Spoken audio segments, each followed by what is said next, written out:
നമസ്കാരം പ്രിയ കൂട്ടുകാരെ, ഇന്ന് ഈ വീഡിയോയിലൂടെ നമ്മൾ പരിചയപ്പെടാൻ പോകുന്നത് MIയുടെ 20,000 mAh പവർ ബാങ്കിൻ്റെ അൺബോക്സിംഗ് ആണ്. MI ഫാൻ ഫെസ്റ്റിവലിൻ്റെ ടൈമിൽ ഇതിന് ഒരു ഓഫർ വന്നപ്പോൾ ഞാൻ mi.com നിന്നാണ് ഈ പ്രോഡക്റ്റ് വാങ്ങിച്ചത്. നമുക്ക് ഈ പ്രോഡക്റ്റ് വാങ്ങിക്കാനുള്ള ലിങ്ക് ഫ്ലിപ്കാർട്ടിലെയും ആമസോണിലെയും mi.com ലിങ്ക് ഈ വീഡിയോയുടെ താഴെ ഡിസ്ക്രിപ്ഷൻ ഏരിയയിൽ കൊടുത്തിട്ടുണ്ട്. അവിടെ നിങ്ങൾക്ക് പർച്ചേസ് ചെയ്യാം. നമുക്ക് ഇതൊന്ന് അൺബോക്സ് ചെയ്ത് പരിശോധിക്കാം. ആദ്യമായി നമുക്കൊന്ന് ബോക്സിൻ്റെ പുറകുവശം ഒന്ന് നോക്കാം. ഫ്രണ്ടിൽ മെയ്ഡ് ഇൻ ഇന്ത്യ എന്നും പവർ ബാങ്കിൻ്റെ ഒരു ഫോട്ടോയും അതുപോലെ 20,000 mAh പവർ ബാങ്ക് 2i എന്നും കൊടുത്തിട്ടുണ്ട്. ഇത് ഇന്ത്യയിൽ നിന്ന് ഉണ്ടാക്കുന്ന മോഡലാണ്. MIA1 4.3 full charges, iPhone 7 full charges, iPad mini 4 2.5 full charges, 2-way quick charge, Li polymer battery, anti-slip scratch resistant. അതുപോലെ ഇവിടെ ഇതിൻ്റെ കുറച്ച് ഡീറ്റെയിൽസും കൊടുത്തിട്ടുണ്ട്. കാണാം, ഇതിൻ്റെ ഒറിജിനൽ സാധനങ്ങളാണോ എന്ന് നോക്കാൻ വേണ്ടി ഇവിടെ ഏറ്റവും അടിയിൽ ഒരു സ്ക്രാച്ച് കോഡും കൊടുത്തിട്ടുണ്ട്. ഇതാണ് ഈ പവർ ബാങ്ക്. ഇവിടെ സൈഡിൽ MIയുടെ ലോഗോയും വേറൊന്നുമില്ല. നമുക്കൊന്ന് അൺബോക്സ് ചെയ്യാം.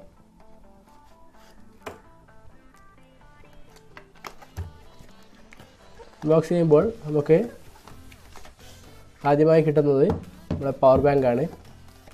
അതുപോലെ USB കേബിൾ കൊടുത്തിട്ടുണ്ട്. അതുപോലെ ഒരു കിക്ക് സ്റ്റാർട്ട് ഗൈഡും ഇതിൻ്റെ കോഡ് കൊടുത്തിട്ടുണ്ട്. ഇതിൽ പ്രത്യേകിച്ചൊന്നുമില്ല, എല്ലാ കോഡും മാത്രമേ കൊടുത്തിട്ടുള്ളൂ. നമുക്ക് ഇതൊക്കെ മാറ്റി വെക്കാം.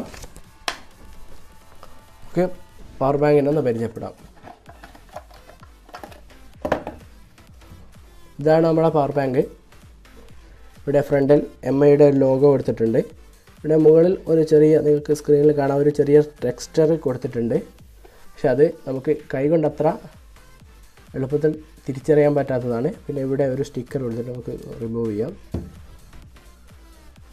ഇതാണ് പവർ ബാങ്ക്. പവർ ബാങ്കിൻ്റെ ഏറ്റവും അടിയിൽ ഇതിൻ്റെ 20,000 mAh എന്നും MI പവർ ബാങ്ക് 2i ഇതിൻ്റെ മോഡൽ നമ്പറൊക്കെ കൊടുത്തിട്ടുണ്ട്. ഇതിൽ 2 ഔട്ട്പുട്ട് പോർട്ടും ഒരു ഇൻപുട്ട് പോർട്ടും ഉണ്ട്. അതുപോലെ ഈ 3 LED ആണ് ഇതിൻ്റെ ചാർജിങ് ഇൻഡിക്കേറ്ററായിട്ട് വർക്ക് ചെയ്യുന്നത്. ഇവിടെ സൈഡിൽ ഒരു പവർ സ്വിച്ചും നൽകിയിട്ടുണ്ട്. നമുക്ക് ഈ പ്രോഡക്റ്റ് ഒന്ന് വർക്ക് ചെയ്യുന്നുണ്ടോ നോക്കാം. ഞാനിപ്പോൾ എടുത്തിരിക്കുന്നത് MI 4 എന്ന ഫോണാണ്. റെഡ്മി 4 എന്ന ഫോണാണ്. നമ്മൾ ഇതിൽ പ്ലഗ് ചെയ്യുന്നു.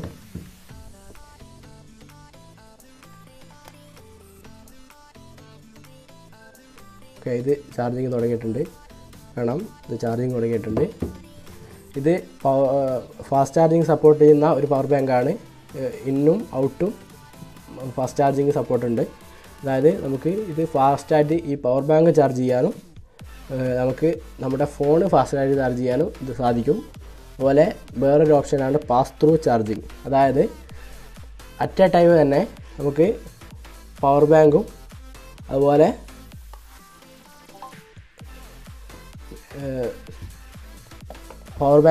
നമ്മുടെ ഫോണും ചാർജ് ചെയ്യാൻ വേണ്ടിയുള്ള ഒരു ടെക്നോളജിയാണിത്. ഇപ്പോൾ നമുക്ക് ഇവിടെ കാണാം, power bank mobile phone charge ചെയ്യുന്നുണ്ട്. അതുപോലെ പവർ ബാങ്കും ഇവിടെ ചാർജ് ആകുന്നുണ്ട്. കാണാം, പവർ ബാങ്കും ചാർജ് ആകുന്നുണ്ട്. ഇങ്ങനെയാണ് ഈ ഫാസ്റ്റ് ത്രൂ ചാർജിങ് എന്നാണ് ഓപ്ഷൻ. പ്രത്യേകിച്ച് കൂടുതൽ വിശേഷങ്ങളൊന്നുമില്ല. പക്ഷേ ഈ ഫാസ്റ്റ് ത്രൂ ചാർജിങ് അതുപോലെ ക്വാൽകോം ക്വിക്ക് ചാർജ് 3.0യും ഈ ഒരു പവർ ബാങ്ക് സപ്പോർട്ട് ചെയ്യുന്നുണ്ട്. നമുക്ക് നമ്മുടെ ഡിവൈസൊക്കെ ഫാസ്റ്റായിട്ട് ചാർജ് ചെയ്യാനും അതുപോലെ ഫാസ്റ്റ് ആയിട്ട് പവർ ബാങ്ക് ചാർജ് ചെയ്യാനും സാധിക്കും. അത് വളരെ ഒരു ഇമ്പോർട്ടൻ്റ് ആയ ഒരു ഫീച്ചറാണ് ഇതിൻ്റെ. കാരണം 20,000 mAh ഒക്കെ പവർ ബാങ്ക് ചാർജ് ചെയ്യാൻ ഒരുപാട് ടൈം എടുക്കും. ഈ പാസ് ത്രൂ ചാർജിങ്ങും ക്വിക്ക് ചാർജിങ്ങും ഇല്ലെങ്കിൽ നമുക്ക് ക്വിക്ക് ചാർജിന് വേണ്ടി നമുക്കൊരു പവർ അഡാപ്റ്റർ വേറെ വാങ്ങേണ്ടി വരും. അല്ലെങ്കിൽ നിങ്ങളുടെ കയ്യിലുള്ള അഡാപ്റ്റർ ഉപയോഗിച്ചാൽ മതി. എൻ്റെ ഇല്ല, എനിക്ക് ആവശ്യമുള്ളപ്പോൾ വാങ്ങണം എന്നുണ്ട്. അതിൻ്റെ അൺബോക്സിങ്ങും നമുക്ക് ഉടൻ തന്നെ പ്രതീക്ഷിക്കാം. ഇപ്പോൾ ഇത്രയുമാണ് ഈ വീഡിയോ. നിങ്ങൾക്ക് ഈ വീഡിയോ ഇഷ്ടപ്പെട്ടിട്ടുണ്ടെങ്കിൽ അല്ലെങ്കിൽ ഉപകാരപ്രദമായിട്ടുണ്ടെങ്കിൽ ഈ വീഡിയോ ചാനൽ സബ്സ്ക്രൈബ് ചെയ്യുക. അതുപോലെ ഈ വീഡിയോ ലൈക്ക് ചെയ്യുക. നിങ്ങളുടെ കൂട്ടുകാർക്കും ഈ വിവരം എത്തിക്കാൻ വേണ്ടി ഷെയർ ചെയ്യുക. അപ്പോൾ താങ്ക്സ് ഫോർ വാച്ചിങ്. അടുത്തൊരു നല്ല വീഡിയോയിൽ വീണ്ടും കണ്ടുമുട്ടാമെന്ന പ്രതീക്ഷയോടെ it is me Muhammad Siyad signing off from tech tips Malayalam. Thank U.